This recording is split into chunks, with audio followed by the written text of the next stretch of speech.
Bırak, hareket. Ketdi yandan ese. Aldığına da tutuştu kaçmayın.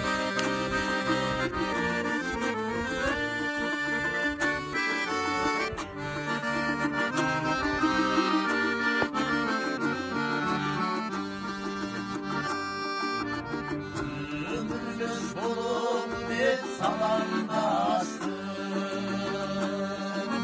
Kurşun'dan gelecek adam bastım. Şair olan bugün düşüp gelebilir. Oğlum dikteylerim sazan bastım. Şair olan bugün düşüp gelebilir. Oğlum dikteylerim sazan bastım.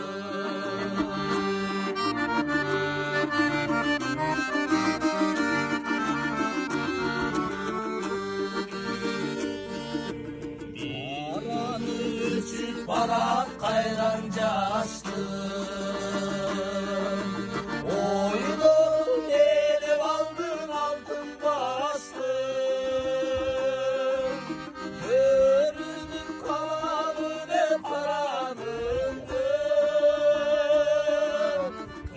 Kırılan kırıbenim kütübenim büyük astım. Hey böyle.